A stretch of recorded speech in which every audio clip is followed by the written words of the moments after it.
आज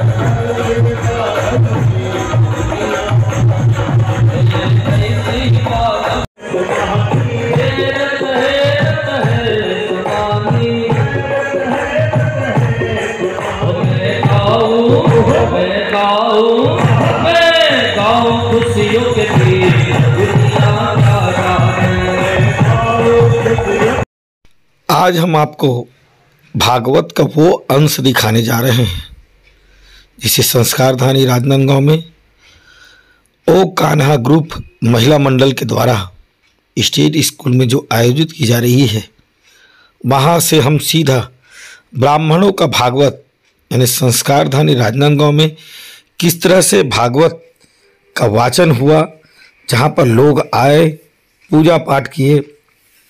और इस पूजा पाठ में एक खास आपको हम बताना चाहते हैं, राजनांदगांव के विभिन्न ब्राह्मणों के द्वारा यहाँ पर एक विराजमान एक जो गद्दी सौंपी गई थी, उस गद्दी में ब्राह्मणों का एक विशेष स्थान रखा गया था, जो हर एक स्मृति के रूप में उन्हें याद करते हुए, उनको मन में बसाए हुए, उनके लिए भागवत का पाठ करते हुए आज जितने भी यादगार पल थे, उन यादगार पलों को यहाँ पर समेटने का प्रयास किया गया।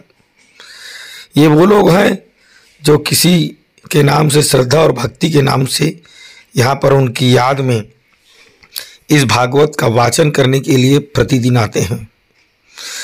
और ये जो पीठ है, उस पीठ में उनकी यादों के बीच में बनाया गया एक स्मृति चिन्ह है, जिसे लोग प्रतिदिन सुबह भागवत से पहले इस गद्दी का प्रणाम करते हैं और चारों ओर परिक्रमा करके अपने खुशी का फल किस तरह से इजहार करते हैं, वे भागवत के प्रति सच्ची श्रद्धा का विश्वास करते रहे।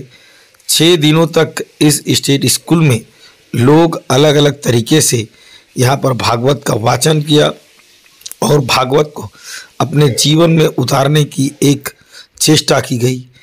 ओ कान्हा महिला ग्रुप ने संस्कारधानी राजनांदगांव में जिस तरह से जो अनुपम कार्य किया, उस अनुपम कार्य को हम दिखाने का प्रयास कर रहे हैं कि किस तरह से 6 दिनों से इस स्टेट स्कूल में ब्राह्मणों के द्वारा जो भागवत का ज्ञान और भागवत का पाठ लोगों तक पहुंचाने का प्रयास किया, वो बेहतरीन रहा। हर ब्राह्मण हर मोहल्ले और यादगार पलों के बीच में अपनी प्रस्तुति को प्रदान करते हुए इस भागवत वाचक का पाठ किया। मगर सवाल उठता है, इन अनेकों ब्राह्मणों के बीच में एक गरीब ब्राह्मण सुदामा का मिलन कान्हा से होता है कि नहीं होता है।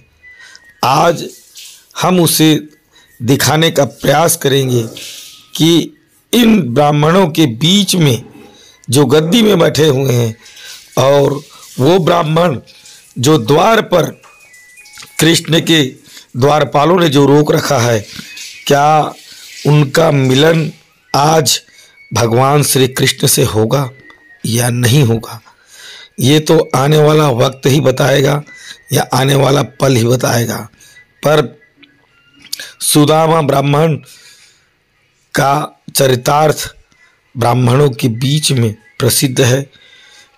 किस तरह से भगवान श्री कृष्ण के 7 दिनों का प्रोग्राम रहा।